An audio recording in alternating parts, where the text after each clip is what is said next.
සුබ දවසක්. ඔන්න උගලට අද අරන් ආවේ 10 වසර සහ 11 වසරේ උන්ට වැදගත්ම පාඩමක්.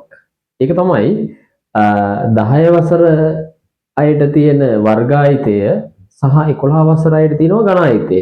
11 වසරේ උන්ට දැන් වර්ගායිතය අමතක නම් දැන් පුළුවන් වර්ගායිතයත් ඉගෙනගෙන ඝනායිතයත් ඉගෙන ගන්න. හරි. එහෙනම් යමු අපි කොහොමද මේ වර්ගායිතය සහ ඝනායිතය ප්‍රසාරණය කරන්නේ කියලා බලන්න. මොන මම මුලින්ම දෙන උදාහරණයක් මේ දෙන්නේ මම වර්ගායිතය ප්‍රසාරණය කරන්න යන්නේ.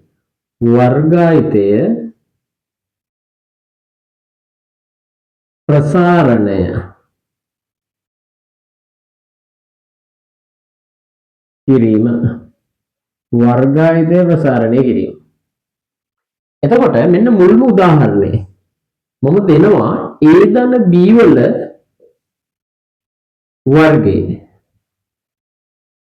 එතකොට මෙතන තියෙන්නේ ද්විපද පද දෙකක වර්ගායිතේ තියෙන්නේ. මේක මට ඕන ප්‍රසාරණය කරන්න. මෙන්න බලන්න මනෝමයෙන් එකපාර ප්‍රසාරණය කරන ක්‍රමය. මේ තියෙනවා මුල් පදය. අපි ගන්න මුල් පදයේ වර්ගය ගත්තා. මුල් පදයේ වර්ගය අරගෙන ඊට පස්සේ කරන්නේ මේ දෙකේ ගුණිතය අරගෙන ඒක දෙකෙන් ගොඩ කරනවා. a b ගෙන් ගොඩ කරලා දෙකෙන්. එතකොට අපිට එනවා 2ab ධන b ගේ වර්ගය. b ගේ දෙවෙනි පදයේ වර්ගය. බලමු තව උදාහරණයකට අපි යනවා. දෙවෙනි උදාහරණය x ධන y වල වර්ගායිතය. මුල් පදයේ මොකද්ද ගත්තේ අපි? වර්ගය. එහෙනම් මේකෙත් මුල් පදයේ වර්ගය. ඊළඟට මොකද්ද කරේ? මුල් පදයේ දෙවෙනි පදයේ දෙකම ගුණ කරලා ඒක දෙකෙන් ගුණ කරා. එහෙනම් මේ දෙක ගුණ කරලා දෙකෙන් 2xy.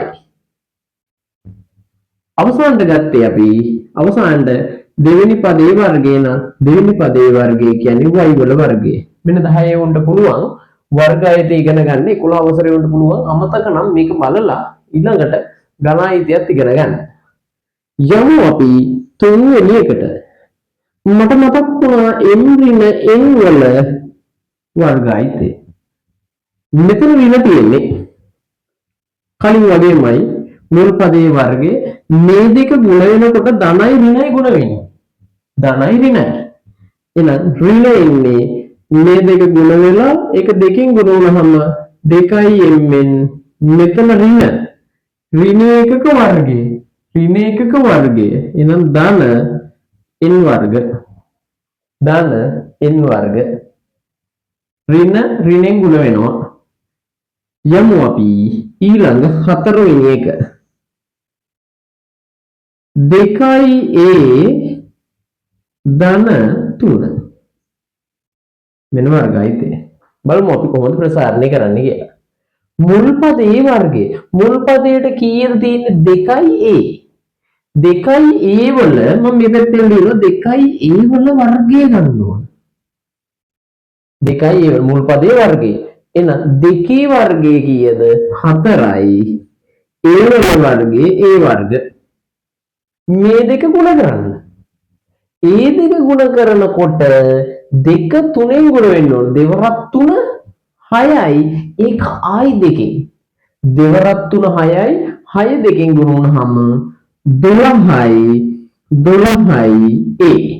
බලන්න මේ දෙන්න ගුණ කරා දෙවරක් 3 6යි a තමයි එන්නේ. ඒක ආයි දෙකෙන් ගුණ කරාම 12යි a. නැත්තම් දෙවරක් 3 6යි 6 දෙකෙන් ගුණ වුණාම 12යි a දාන්න තියෙන්නේ. ඊට පස්සේ මේ පදේ අපි ගන්නවා වර්ගය 3 වර්ගය 9. ඔන්න වර්ගායිතය උදාහරණ 4කින් මම සරලව කියලා දුන්නා. ඉතින් මේ වගේ ගැටලුවක් තිබ්බොත් අපිට හදා ගන්න පුළුවන්. හරි. එහෙනම් දැන් අපි කොහොමද ඝනායිතය ප්‍රසාරණය කරන්නේ කියලා බලන්න. ඝනායිතය ප්‍රසාරණය කිරීම. මේක 10 උන්ට කොහොමද 11 වසරට ගියාම ඉගෙන ගන්න බෑ. උණු බලා හිටියට ප්‍රශ්නයක් වෙන්නේ නෑ මේක. හැබැයි 11 වසරේ උන්ට වැදගත්. බලමු.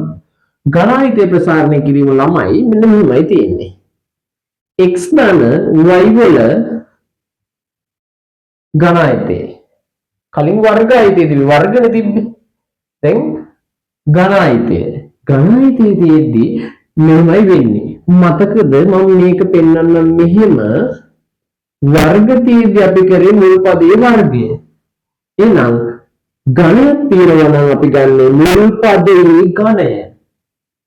ඊළඟට අපි කරේ වර්ගයේදී මේ දෙක ගුණ කරලා ඒක දෙකෙන් ගුණ කරා 2xy.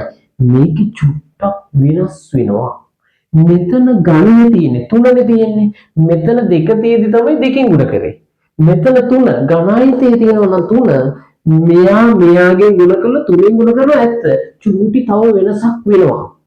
වෙනස තමයි මෙයාගේ වර්ගය මුල් පදයේ වර්ගය මෙයාගේ ගුණ වෙලා ඒක 3ෙන් ගුණ වෙන්නේ. මොන බලමු 3 ලිව්වා 3ෙන් ගුණ වෙන්නේ මෙයාගේ වර්ගය මෙයාගේ ගුණ වෙනවා. එතකොට x වර්ග y ඒක 3. ඒ හින්දා තමයි මම 3 ලිව්වා x වර්ග y. ඊළඟ එකක් ලියන්න තියෙනවා. ඊළඟ එක ලියනකොට වෙන්නේ මුලින් ගත්ත මෙයාගේ වර්ගය මෙයාගෙන් ගුණ කරන්නේ. මේකේ ඊළඟ එකේ කරන්නේ මෙයාගේ වර්ගයෙන් ගුණ කරන්නේ. මෙයාගේ වර්ගය ගත්ත හින්දා මෙයාගෙන් ගන්න ඕන වර්ගය. දෙන්නටම බෙදලා යනවා. බලන්න ධන x y වර්ගයෙන් ගුණ වෙන ඒක 3. එහෙනම් 3යි x y වර්ග. දෙකනේ කලින් x ගේ වර්ගය ගත්ත ඒක y ගෙන් ගුණ කරා. දැන් x y ගේ වර්ගයෙන් ගුණ කරා. අවසානයේට දෙවෙනි පදේ ඔන්න අපිට ගණය. පැහැදිලි. පුතා දැන් හදිස්සියෙන් මේ වගේ එකක් තියලා මේක කරන්න කිව්වොත් අපිට පුළුවන්. කොහොමද දන්නවද කරන්නේ? මම ඒක මෙතනම කියලා දෙන්නම්.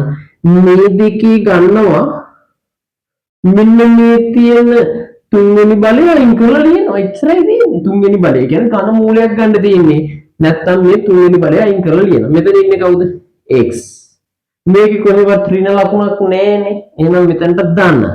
මේකේ y ලිව්වා සම්පූර්ණයෙන්ම දැම්මා. දෙකම මෙයාව. හරි.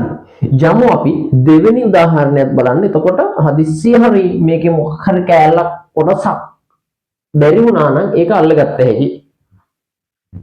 දෙවෙනියට මම දෙනවා ළමයි n ධන n වල ගණය. එහෙනම් මුල් පදයේ ගණය. ඊට පස්සේ අපි කරන්නේ 3ෙන් ගුණ වෙන්න දෙන්නේ. ඒක 3 මුලින් ලිව්වා. මෙයාගේ වර්ගය මෙයාගේ m වර්ගයෙන්. ඊළඟට කොහොමද කරන්නේ? මෙයාගේ වර්ගයෙන් ගුණ කරනවා. එහෙනම් 3යි m n වර්ග. ඊට පස්සේ අන්තිම පදේ මොකද්ද? දෙවෙනි පදේ ගණය. තව එකක් ගමු. දැන් මේක අපිට නියමයි මරු. මෙන්න මේක. අපි දන්නවා මුල් පදයේ ගණය. ගණය කිව්වහම ගණය 2යි ඒ වල ගණය. දෙකේ ඒව 3ක්. දෙකේ ඒව 3ක් ළමයි. දෙකේ ඒව 3 දෙවරක් 2 4යි. 4 වරක් 2 8යි. 8යි ඒ වල ගණය. මෙයාගේ වර්ගය මෙයාගේ ගුණ. පුතා මෙහෙමයි කරන්නේ. මෙහෙම තියෙද්දි අපි කරන වැඩක් තමයි ඉලක්කම ගැන විතරක් හිතන්න අනිත් ඒවා අමතක කරන්න. මෙයාගේ වර්ගය ගන්න අපි. ඒක මෙයාගේ වර්ගය කියන්නේ 4යි. 4 ගුණ වෙන්න ඕනේ මේ දෙක ගුණ වල ඒක 3න්නේ. එහෙනම් 4 3ෙන් ගුණ කරන්න 4 වරක් 3 12යි. මෙයාගේ වර්ගයනේ ඒ වර්ග b. ඊළඟ කතාවට යන්න. මොන බලන්න වැඩි. ඊළඟට මෙයාගේ වර්ගය ගන්න. එතකොට ප්‍රශ්නය නැහැ දෙක එහෙමම තියෙන්නේ. දෙක හැබැයි ගුණ වෙන්න ඕනේ 3ෙන්. මොකද මේ දෙක ගුණ වල ඒක 3ෙන් ගුණ වෙනවා. දෙවරක් 3 6යි.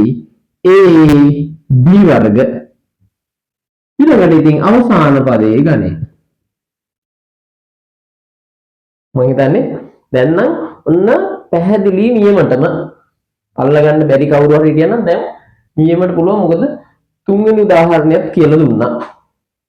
right අපි යම් පොඩ්ඩක් බලන්න ඍණ වගේ තියෙන එක උදාලා අපිට හදා ගන්න පුළුවන්ද කියලා. හරි මම ගාන ලියන්නම් ඔයාලා මට කියන්න බලන්න මේක කොහොමද හදන්නේ කියලා. ඔන්න 4 බබෝ මම දෙන්නේ මෙන්න මෙහෙමයි වැඩේ 2x ඍණ y වල ගණායිතය. හරි අපි කොහොමත් මුල් පදේ ගණේ ගන්නේ දෙකේ ගණේ කියන්නේ දෙකේ තුන කියන්නේ පුතා 8යි. 8යි x වල ගණය දෙකේම 3ක්. ඊළඟට මෙයාගේ වර්ගය මෙයාගෙන් ගුණ කරනවා. මෙයාගේ වර්ගය කියන්නේ පුතා මෙයා දන්නනේ ධන ඍණෙන් ගුණ කරලා ඒකනේ 3 ගුණ කරන්නේ. එතකොට ඍණ එන්නේ අපිට.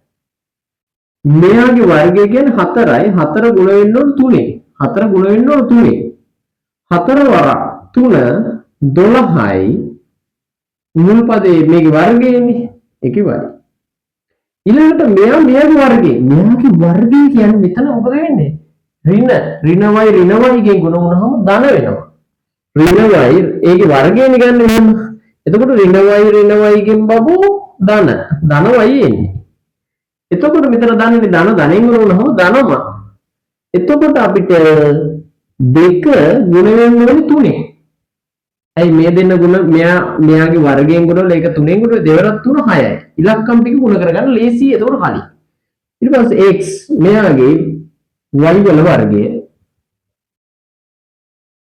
එන්න අපි ඊළඟට මෙන්න මේ පදේ අවසානට දෙවෙනි පදේ අපිට තියෙන්නේ දෙවෙනි පදේ ගණය කියන්නේ y වල 3නේ ඒ කියන්නේ මේ වගේ 3ක් ගුණ වෙනවා එහෙනම් බබෝ ඍණයි ධන අය ඍණ එන්නේ ඍණ y වල ගණය මං හිතන්නේ පැහැදිලි ඔයාලට මේව දීලා මේක ගන්න කිව්වනම් ඒක පුළුවන් මේ දෙකේම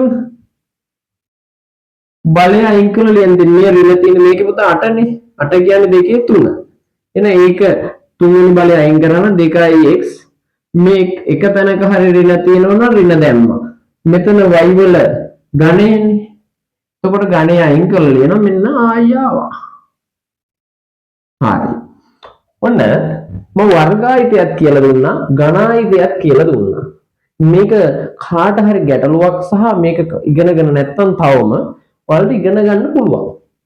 හරි. එහෙනම් හදිස්සි හරි මේක මොන හරි අඩුපාඩු වුණා නම් ඔයාලා වීඩියෝ එක නැවත බලන්න. එතකොට අනිවාර්යයෙන්ම අල්ල ගන්න පුළුවන්. හරි. එහෙනම් අපි නැවතත් අලුත් වීඩියෝ එකකින් හම්බ වෙමු.